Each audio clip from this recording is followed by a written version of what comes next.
Muy buenos días. Hoy es un nuevo día para los pobladores de La Cañada. La Cañada despierta después de un sueño de 500 años. Hace 500 años, un indígena al que por estos rumbos se conocía como Coni, por el ruido que hacía para anunciarse cuando venía a comercializar al trueque con los pobladores de estas tierras. Coni, después de algún tiempo de estar conviviendo con los indígenas de aquí, se dio a conocer y era un lugar seguro porque vio que estaba bien guarnecido por dos altos muros que es un gran juego de pelota.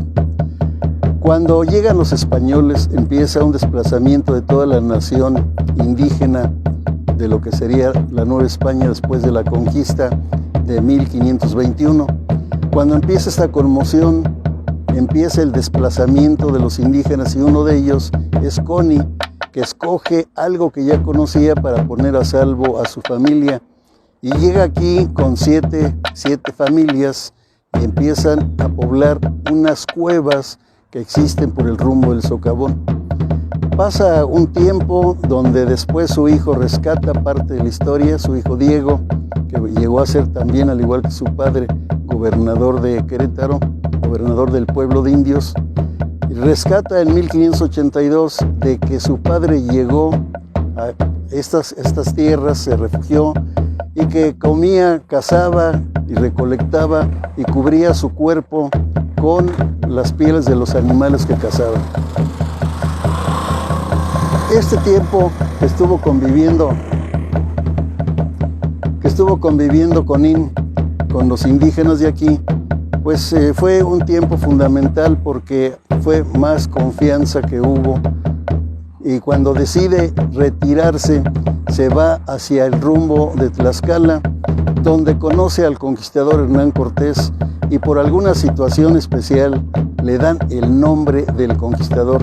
le ponen el nombre de Hernando y el apellido de Tapia por dos soldados que venían con el conquistador que eran muy conocidos por su fiereza. Hernando de Tapia, ya una vez bautizado y desde luego ya hablando el castellano, pasan 10 años y obtiene el grado de capitán de Chichimecas y regresa, según la fecha oficial, en 1531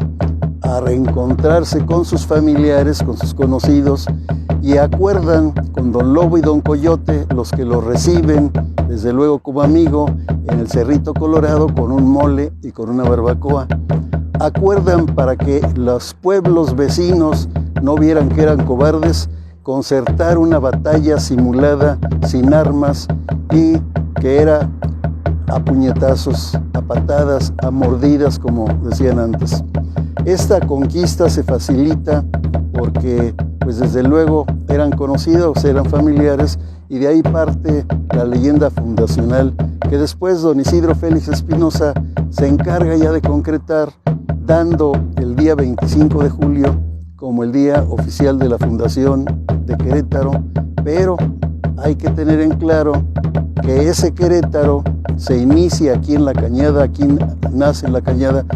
porque Querétaro es un pueblo de indios durante mucho tiempo, hasta la llegada de los españoles en 1553-58, que empiezan a llegar los primeros peninsulares. Es un pueblo de indios y le toca gobernar el pueblo de indios a Conín y luego a su hijo Diego de Tapia. La fecha del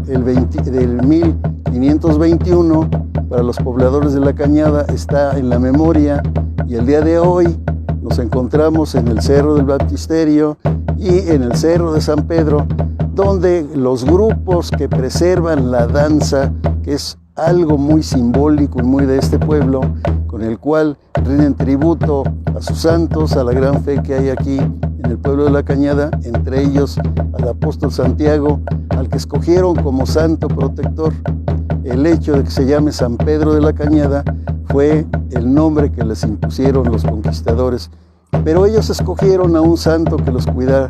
El santo que les agradó fue el santo que estaba a caballo y que tenía una espada y su estandarte, el apóstol Santiago Matamoros. Esto es un breve resumen de por qué es la importancia de festejar el día el día 23 y 24 de julio, que se supone que fue cuando llegó a estas tierras a poblar, a refugiarse, el indio Coni. Que hay confusión, muchas veces se confunde a Fernando de Tapia ya en esta época, pero todavía no era bautizado. Esto es algo que deja el cronista consignado como los 500 años del poblamiento o fundación de lo que sería el pueblo de La Cañada, municipio actualmente del Marqués.